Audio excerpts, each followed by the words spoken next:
Waalaikumsalam. Selamat sore dan salam sejahtera bagi kita semua. Yang terhormat dosen pengampu yaitu Bapak Mujib serta teman-teman yang saya banggakan. Puji syukur, marilah kita panjatkan kehadiran Tuhan Yang Maha Esa karena atas rahmat dan karunia-Nya kita dapat berkumpul di tempat ini dalam keadaan sehat untuk mengikuti presentasi kali ini. Presentasi ini tentang tema harmoni kewajiban dan hak negara dan warga negara. Perkenalkan, saya Betty Hermisa Permatasari selaku moderator dan kelompok saya. Perkenalkan, nama saya Julian Panigo. Perkenalkan, nama saya Muhammad Hamdani. Perkenalkan, nama saya Muhammad Fadel. Perkenalkan, nama saya Riko. Adapun susunan acara presentasi pada sore hari ini: 1. Pembukaan, 2. Penyampaian materi oleh para presenter, 3. Sesi tanya jawab, 4. Penutup. Baik, tanpa berlama-lama, mari kita mulai presentasi hari ini dengan membaca basmalah. Bismillahirrahmanirrahim. Kepada tim pemateri waktu dan tempat dipersilakan.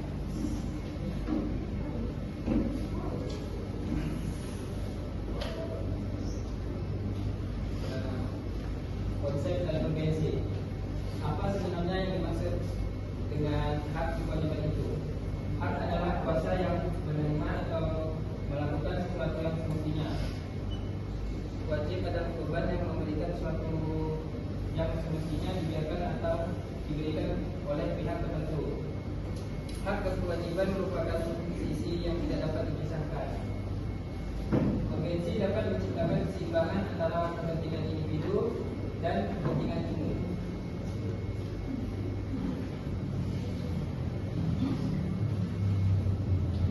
Alasan mengapa diperlukan? Diperlukannya harmoni kewajiban dan hak negara warga negara adalah karena mekanismenya adalah kepatuhan tanpa reserve rakyat terhadap penguasa. Dalam hal ini raja atau sultan sebagai bentuk penghambaan secara total.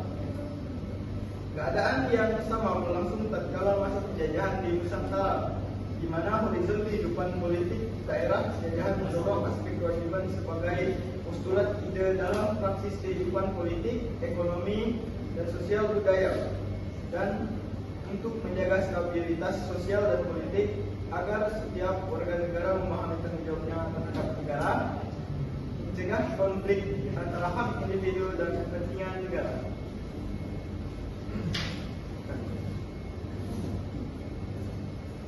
Baik, saya akan melanjutkan materi dari Julian Paredo, menggali sumber historis, sosiologis, dan politis.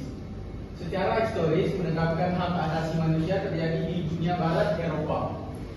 John Locke merupakan salah seorang filsuf Inggris pada abad ke-17 yang pertama kali merumuskan adanya hak alamiah yang melekat pada setiap diri manusia, yaitu hak atas hidup. Adanya 3 peristiwa penting di dunia barat. A. Magna Carta 1215 yang berisi pemberian jaminan beberapa hak oleh raja kepada para bangsawan beserta keturunannya. Revolusi Amerika 1276, perang kemerdekaan rakyat Amerika melawan penjajah Inggris yang disebut Revolusi Amerika. Revolusi Prancis 1789 yang merupakan bentuk perlawanan rakyat Prancis kepada rajanya sendiri yang berwenang sewenang-wenang dan absolut. Secara sosiologis, munculnya karakter buruk akhir-akhir ini yang ditandai kondisi kehidupan sosial budaya yang berubah sedemikian drastis dan fantastis. Bangsa yang dulunya dikenal penyabar, ramah, penuh, sopan santun, sekarang menjadi pemarah, suka mencaci, pendendam, dan perang antar kampung dengan kekejaman tingkat sangat biadab. Yang lebih tragis, anak-anak yang masih duduk di bangku sekolah dapat menyakiti satu sama lain. Terdapat beberapa gejala sosiologis fundamental yang menjadi sumber terjadi berbagai gejolak dalam masyarakat. Yang pertama, suatu kenyataan yang memprihatinkan setelah tumbang struktur kekuasaan otorasi ternyata bukan demokrasi yang kita peroleh. Media sumber terjadi berbagai gejolak masyarakat saat ini, yaitu akibat munculnya kebencian sosial budaya. Secara politik, mendasari dinamika kewajiban dan hak negara dan warga Indonesia dalam proses dan hasil perubahan UU RI 1945 yang terjadi di era reformasi. Tuntutan reformasi antara lain: A. mengamandemen UUD RI 1945, penghapusan doktrin dui fungsi Angkatan Bersenjata Republik Indonesia atau ABRI, menegakkan supremasi hukum, penghormatan hak asasi manusia atau HAM, serta pemberantasan korupsi, kolusi, dan nepotisme KKN, melakukan konsentrasi dan hubungan yang adil antara pusat dan daerah, otonomi daerah, mewujudkan kebebasan pers, dan mewujudkan kehidupan demokrasi. Baiklah, saya akan melanjutkan materi yang disampaikan oleh rekan saya. Membangun argumen tentang dinamika dan tantangan. Dinamika kewajiban dan hak negara dan warga negara setelah perubahan Undang-Undang Negara Republik Indonesia 1945 mengalami dinamika luar biasa. Bentuk-bentuk perubahan aturan dasar dalam Undang-Undang Negara Republik Indonesia 1945 sebelum dan sesudah amendement. 1. Aturan dasar Dewan Pendidikan dan Kebudayaan serta ilmu pengetahuan dan teknologi pada pasal 31. Tiap-tiap warga negara berhak mendapatkan pengajaran. Rumusan perubahan pasal 31. Setiap warga negara berhak mendapatkan pendidikan menuntut diri pada era global. Berarti menutup kesempatan berkembang. Sebaliknya, kita juga tidak boleh hanya terbawa arus globalisasi. Yang kedua, aturan dasar ihwal perekonomian nasional dan kesejahteraan sosial setelah perubahan Undang-Undang Dasar Negara Republik Indonesia tahun 1945. Judul bab menjadi perekonomian nasional dan kesejahteraan sosial terdiri atas 2 pasal, yaitu pasal 33 dengan 5 ayat dan pasal 34 dengan 4 ayat. Yang ketiga, aturan dasar ihwal usaha pertahanan dan keamanan negara setelah perubahan Undang-Undang Dasar Negara Republik Indonesia tahun 1945. Ketentuan mengenai hak dan kewajiban dalam usaha pertahanan dan keamanan negara, pasal 30 ayat 1 Undang-Undang Negara Republik Indonesia tahun 1945 merupakan penerapan dari ketentuan pasal 7 ayat Undang-Undang Negara Republik 1945. Kedudukan rakyat adalah sebagai kekuatan pendukung, sedangkan TNI dan Polri sebagai kekuatan utama.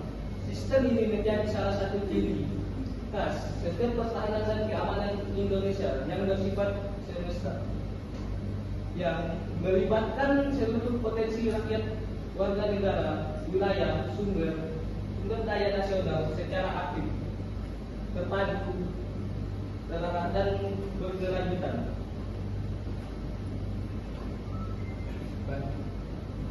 Baik, saya akan melanjutkan materi yang terakhir, mendeskripsikan esensi dan urgensi. UUD Negara Republik Indonesia tahun 1945 tidak hanya memakai dasar ihwal kewajiban dan hak negara, melainkan juga kewajiban untuk hak negara, hak warga negara. Kebutuhan warga negara yang meliputi kebutuhan akan agama, pendidikan, dan kebudayaan, perekonomian nasional dan kesejahteraan rakyat yang banyak, serta pertahanan dan keamanan. Yang dimaksud urgensi dan esensi sebagai berikut. 1. Esensi adalah keseimbangan antara hak dan kewajiban untuk keharmonisan sebuah negara. Dan urgensi adalah sebuah upaya untuk membangun masyarakat yang adil, makmur, dan berdaulat. Baik teman-teman, dari seluruh pembahasan tadi dapat disimpulkan hak dan kewajiban adalah kunci utama terciptanya kehidupan berbangsa yang adil dan tertib. Hak dan kewajiban harus dijalankan bersama. Mari kita memulai dari hal yang paling kecil, dari disiplinnya diri kita, taat aturan, dan menghargai satu sama lain. Jangan membeda-bedakan satu sama lain.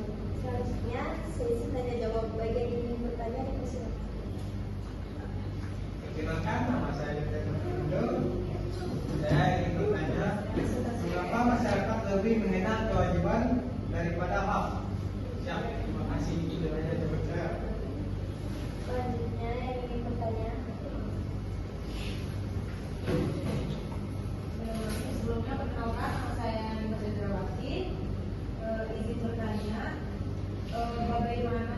konsep kewajiban pada masa penjajahan pada waktu dulu. Sekian, terima kasih.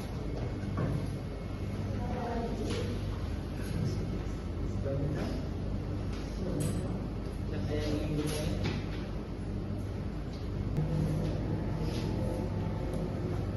Baik, perkenalkan nama saya Nadira Ramadhani. Di sini saya ingin bertanya, mengapa istilah kewajiban lebih atas di budaya Jawa? Terima kasih. Baik, terima kasih yang sudah bertanya. Terima kasih.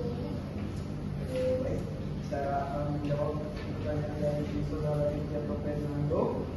Jawaban dari kelompok kami adalah karena budaya Nusantara menanamkan nilai patuh dan mengabdi kepada penguasa. Nah,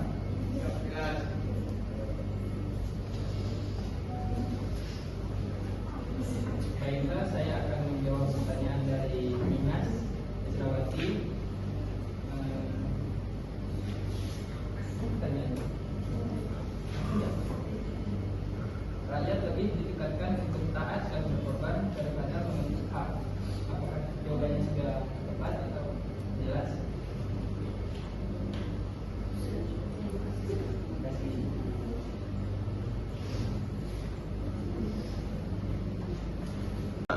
Baik, saya ingin menjawab pertanyaan dari Adelia, yaitu karena masyarakat Jawa menjunjung kepatuhan dan pengabdian pada penguasa. Apakah sudah jelas, Adil? Oke, terima kasih. Sekian dari kelompok kami.